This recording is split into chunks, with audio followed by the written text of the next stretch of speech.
శ్రీ వారాహీదేవి జ్యోతిషాలయం విద్య, ఉద్యోగం, వ్యాపారం, పెళ్లి, ఆరోగ్యం, నాగదోషం, సంతానం, రాజకీయం, వామాచార దోషం, అత్తాకోడళ్ల మధ్య గొడవలు, ప్రేమించి మోసపోవడం, స్త్రీ పురుషుల వశీకరణం, ధనం నిలకడలేకపోవడం, మీ ఎటువంటి సమస్యలకైనా 24 గంటల్లో పరిష్కారం చూపబడును. నెంబర్ 1 వశీకరణ స్పెషలిస్ట్ పండిత్ పవన్ నంబూదిరి, కేరళ తాంత్రిక గురువు గారు. ఎక్కడి వారికైనా ఒక్క ఫోన్ ద్వారా వెంటనే పరిష్కారం చూపబడును. Phone number 9043637512. అందరికీ నమస్కారం అండి. ఛానల్లోకి తిరిగి స్వాగతం.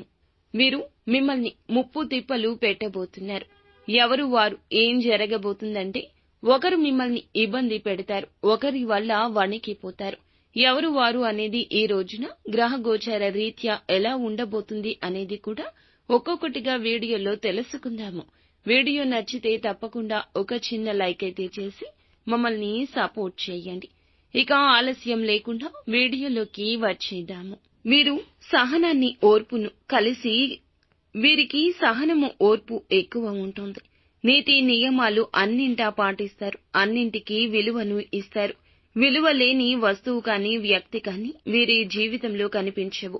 చిన్నతనం నుంచే బరువు బాధ్యతలు మోయడంలో అలసిపోయి ఉంటారు. ఎప్పుడూ కూడా ఒక సమస్య తీరితే మరొక సమస్య అన్నట్లు వస్తూ ఉంటుంది.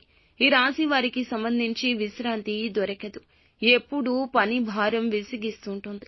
కుటుంబ బాధ్యతలు ఎక్కువ ఉంటాయి. ముఖ్యంగా ఈ రాశి వారు కుటుంబంలో చక్కటి పేరు ప్రతిష్టలు కలిగి ఉంటారు. మంచి చెడు తెలిసిన వ్యక్తులు.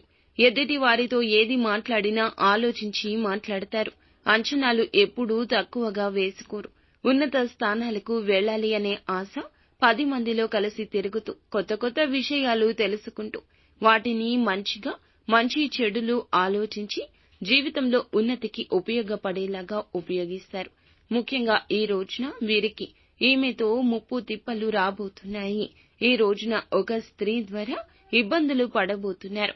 వారు అందించిన ఆర్థిక సహాయాన్ని ఎప్పుడు ఇబ్బంది పాలు చేస్తూ ఉంటుంది. వీరు అవసరం ఉందని, ఎంతో ఆపదలో ఉన్నామని వీరి దగ్గర మాట్లాడి ఎంతో కొంత డబ్బును తీసుకున్నారు.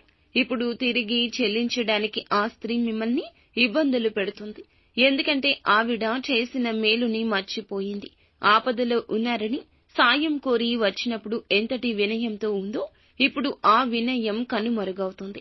అవసరానికి ఒకలాగా, అవసరం లేకపోతే ఇంకొకలాగా నటించే వ్యక్తులు ఈ లోకంలో ఎప్పుడూ ఉంటారు. ఈ రోజున మీరు మేల్కొంటారు. ఈ విషయంలో ఈ యొక్క స్త్రీలాగానే వీరు ఉంటారు. కావున ఎందుకంటే చేసిన మేలును విడిచిపెట్టి ఎంతగానో శ్రమపడి ఇచ్చిన ధనాన్ని తిరిగి చెల్లించకుండా మిమ్మల్ని ముప్పు తిప్పలు పెడతారు. ఈ రోజు మీ అవసరాన్ని వారు చాలా వరకు గేలి చేస్తారు. అవస్థల పాలు చేస్తున్న ఈ యొక్క స్త్రీతో ఇక జాగ్రత్త. ఈ యొక్క స్త్రీతో మీకు గుణపాఠం రావాలి. ఇలా అతి వినయం చూపించిన ఎవరికి ఇక ధనాన్ని అరువుగా ఇవ్వద్దు. ఈ రోజు సమస్య ఏదైనా మీ యొక్క ఇష్ట దైవంతో చెప్పుకోండి. ఇష్టదైవ నామస్మరణ చేయండి. మనుషుల ముందు బాధపడితే మనకి ఏమీ ఒరగదు. దేవుని ముందు బాధపడండి. దేవుడే మీకు ప్రత్యామ్నాయ మార్గాన్ని చూపిస్తాడు. ఇకనైనా ఈ అంశం పట్ల పూర్తిగా మీరు ఒక ఐడియాకి వచ్చేయండి. ఒత్తిడికి గురి అవుతారు. లేకపోతే ధనం చాలా ఎక్కువగా అవసరం ఉంది. ఇటువంటి పరిస్థితుల్లో ధనాన్ని ఉపయోగించుకోవాలంటూ ఆశపడుతున్నారు. కానీ తికమక స్థితి ఉంది. ఇలాంటి సమయంలోనే మీరు భగవంతుణ్ణి వేడుకోండి. అననుకూల పరిస్థితులు ఇలా మిమ్మల్ని ఈ రోజున కబళించొచ్చు. కావున ఏ మాత్రమూ కూడాను మీరు చింతించొద్దు, బాధపడవద్దు. భగవంతునిపై భారం వేయండి. ఇష్టదైవ నామస్మరణ, నిత్యము శివారాధన మీకు ఎంతో మేలు చేస్తుంది. అంతా మంచి జరుగుతుంది. శుభం భూయాత్.